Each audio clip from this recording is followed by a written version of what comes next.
Welcome to the Mind Performance Health Podcast. I'm Michael Pritchett, owner and founder of MPH Personal Training and MPH Supplements. I'm a coach to everyday Australians, helping fight the battle against obesity and being overweight. I'm a coach to bodybuilders, elite athletes, and high performers. Now, as per the Obesity Hub in Australia, 7 out of 10 Australians are obese and overweight, adult Australians that is, and 1 out of 4 kids in Australia are obese and overweight.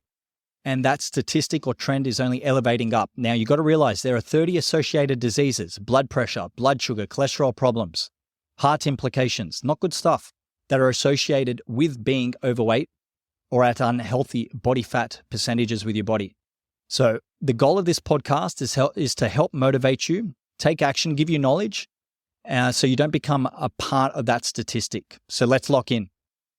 Now, today's title of today's episode, we're going to talk about the 2050 crisis. So we're in 2025 at the moment, the year 2025, but I saw an alarming article. This was on the ABC news article, only released, we're in the month of March, and this was only released at the start of March, the 4th of March in 2025, that 50% of Australian kids will be obese or overweight by 2050. And can we actually stop it? Now, I want you to think about that for a second. At the start of this podcast, I said 1 out of 4 Australians are currently obese or overweight in the year 2025. This article and research that is reflected in this article is saying that by the year 2050, 50% of Australian kids will be obese or overweight. That's double what I was saying, 1 out of 4. So over the next 25 years, we've got a big problem where our kids are going to be, 50% of that population of kids are going to be obese and overweight, ages, 5 into their teens.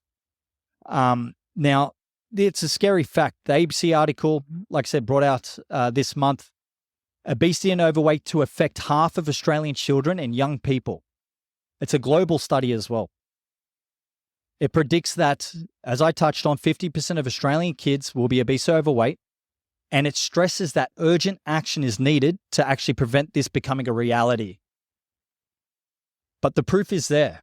If you look at any of the studies, it's showing you that over the years, Australians, whether they're adult or kids, it's just going up. It's not slowing down. It's going up over the years. It's not coming backwards. But I want you to think about it. If 50% of kids by 2050 are going to be overweight or obese, what's going to happen to the adults? I mean, it starts your beliefs, your habits. They start as a kid. So what will happen to adults? If it's 7 out of 10 at the moment of Australian adults that are obese and overweight, what will it be then? Because the kids are going to carry over those habits. I'm probably forecasting that 90% of Australian adults in the year 2050 and beyond may be obese and overweight. That's just speculating. It's my thoughts. But if the kids are going to be 50%, their habits are going to carry over as adults. So 90% of Australian adults potentially will be obese and overweight. And that's a big problem, a big problem because, as I did touch on too at the start, there's a lot of diseases associated with that. So experts, part of the research, experts are call for government interventions and national strategies. So they're calling out for the government to actually make a difference to the strategies to help the population level decrease, the obesity factors that are happening. So key takeaway, I was going to say key takeaway, but a key takeaway of this is that it's a massive problem. Without action, we've got a big problem associated with a lot of heart issues with the young population and adult population, confidence issues, mental health issues as well, physical issues. So we actually got to make a difference and help our youth over the next 25 years to make sure this isn't a reality. So if you don't like the fact, and it's a scary number, that 50% of kids over the next 25 years, because don't forget, that could be your kids' kids. Your kids' could be at a big disadvantage, and it's because of what we're doing now. I think that there's 3 main factors or 4 main factors that are causing this issue from what I've seen. So we complete over 500 PT programs each year with our clients. We help parents, we help busy professionals, we also help their kids. From what I've seen, there's kind of 3 to 4 big factors. Number one is the parents are out of shape. So you're out of shape, or maybe you're in shape, so well done. But you may be out of shape, you're not at healthy body fat ranges, and that can influence your kids' behaviors. I think it's a huge factor because you set the example. I've said it before, you are their first fitness coach, whether it's your kid or potentially others. You are their first fitness coach. So if you're not in shape yourself, or if you have unhealthy habits predominantly most of the time, it's likely that your kids will follow that lifestyle. They'll follow that trend. So you need to make a change yourself if you want to influence those around you for the better. I also think it's lack of quality knowledge for kids. The reason I put the word quality in there, because there's a lot of knowledge. They're on TikTok. They go to the gym, some of them. For others, they scroll Instagram, but they get sponsored ads even, I suppose, depending on their age. But you'll see YouTube's a big factor, just thinking of it before I get into it. YouTube's a big one too. We're consuming a lot of content. But it's not quality knowledge. It's not quality knowledge. So the reason I say it's quality knowledge, because it needs to be specific to the values of your kids. It needs to be specific to their needs, their health, their preferences, their structural capabilities, and to their situations. So a lot of the content out there, a lot of the knowledge out there, it can lead them to feeling vulnerable, potentially making unhealthy choices, getting confused what's going to work best for them, and impacting their habits, which can ultimately lead to obesity. Also, I think not teaching kids how to create a healthy environment, or them not even being aware of how the environment can influence them. I mean, you may be listening to this and you understand that, okay, if I go to the gym, it influences my behavior if I work out there, like for the better. If I go find a coach, it'll influence my behavior to stay on track. Kids may not know this. They may not be conscious to it or not be aware. So I think as parents, or those that want kids to be influenced in a positive way with their health and fitness, you teaching them, taking them to an environment where it is normal to train, eat healthy, all these things can make a difference, but you're teaching them to be aware of that. That, okay, when I go to the gym, I feel good.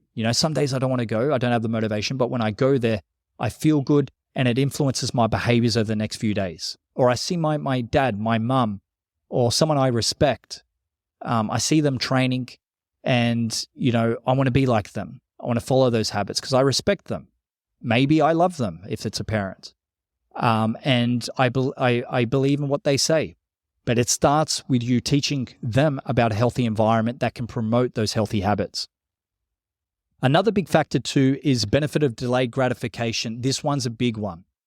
I believe in delayed gratification. However, it is more convenient to get instant gratification, and you can get certain, I suppose, dopamine hits or certain highs off instant gratification. But delayed gratification is a key trait or key concept to teach kids, I think, that will help them over the next 25 years take action. Understanding that, hey, going to the gym, you're not going to notice those big muscles straight away.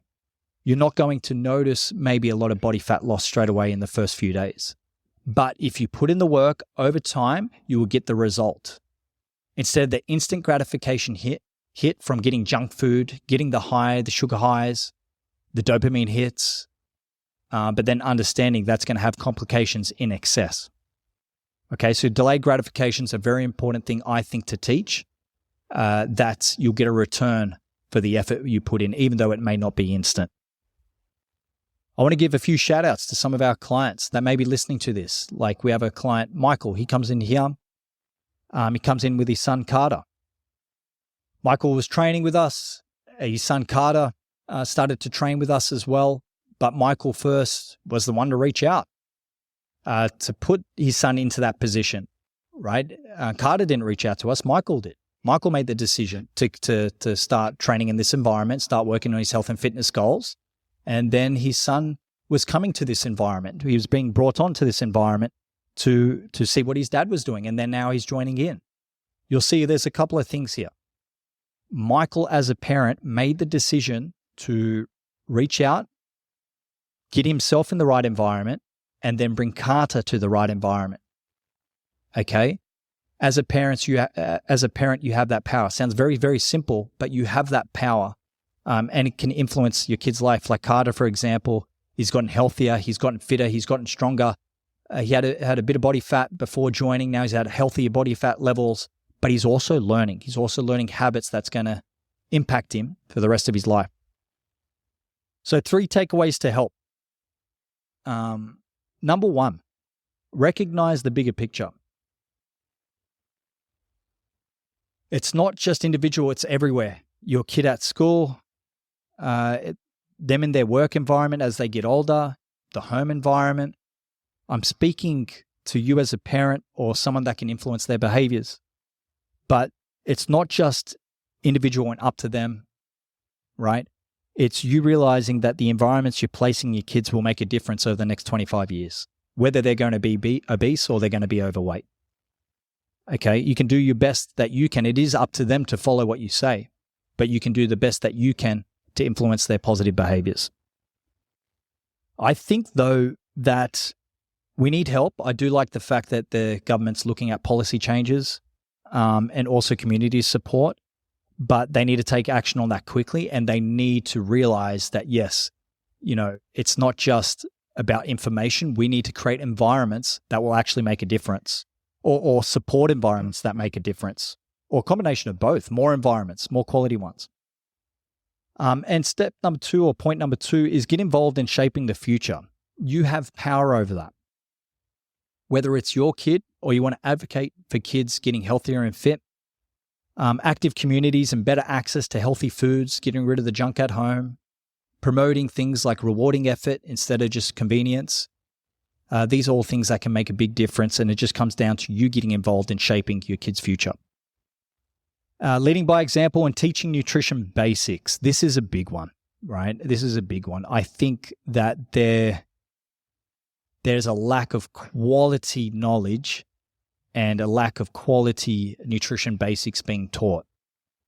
And I understand it can be hard for the government to push certain things and all that. I understand there's a reason why we're taught the food pyramid. I understand that's part of a system, but the system's not working. That's the other thing to realize. So if you don't need to be a coach like myself that's invested a lot of time into courses, mentorships over the years to really get to the fine-tuned things of nutrition and all that kind of stuff, but you need a good nutrition literacy. All right. When I sit down with clients, we review their food logs, what they eat in a day. And what I'm looking for is their nutrition literacy. Do they understand basics of macros? Does the client understand basics of calories? The impact of eating foods that cause inflammation? If you understand the basics, and that's what we try to teach complex things and simplify them down, because complexity will kill the execution. I understand that. But if you understand the basics of protein, fats and carbs, calories, water, you'll be able to teach your kids that. So if you're not sure of the basics yourself, go learn them, I recommend, so you can help influence your kids with their knowledge, which will help them grow up. And that's at no one's fault. You may not know the basics of nutrition, hence why you can't teach it. But get to a place where you can learn the basics and carry that over to your family or for kids that you want to help fight the battle over the next 25 years. One big takeaway too I want you to realize is to understand your kids' values.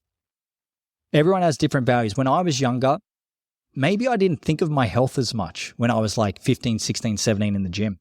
I just wanted to grow muscle. I wanted to get lean and grow muscle, big and lean, okay? If you understand your kids' values, you can help nutrition support those values because that's why they'll follow it. All right. As kids, they're maybe not as conscious as you or me on health as they get older. Some are, but maybe they just want to look good, feel good, perform better at sports, but also grow the muscle so they can be more confident with a shirt off or be more confident when they put a bikini on or put a dress on when they go out. But if you understand that, then you can influence the power of the benefit of nutrition in a positive way because you can teach how eating a certain way will build up that value towards them or towards their goals to help them. So just understand what's your values of your kids. Have a good think. What's the values of your kids? And then use that to help them or support those values with nutrition. Okay, so a few big takeaways, but I thought it was an alarming note or news article. Now, yes, news articles, especially these days, will go over the top to get clicks and get your attention. But I'm seeing it in the field. We do a lot of programs each year with clients, personal training, and we're just seeing it more and more in consults. We do, over the last 2 years, over 700 consultations just in the last 2 years. Over 700 consultations, hearing about fitness problems, whether it's with adults or worrying about their kids. So we've heard a lot in the field as well. So I didn't need this research paper to tell me that, but it's pretty crazy. 2050, 25 years away from this year, 2025, 50% of Australian children may be obese and overweight if we don't take action. So use that as you will. Make a difference to your family and your friends' life. And let's help the kids of Australia actually get healthier, get fitter. I know my kids, I want to be healthy and fit as I get older and not be part of that statistic. All right, so if you found this episode helpful or useful or want to share the word, please give it a like, subscribe. If you ever need help, you can reach out to our team in the show notes below in the links to book in a discovery call. We help clients face-to-face and online, and you can check out our supplements just to help you perform better for your day-to-day at work, build muscle, perform at your best with your fitness and gym routine as well. So thanks, guys. Michael here from Mind Performance Health, and I'll see you all in the next one.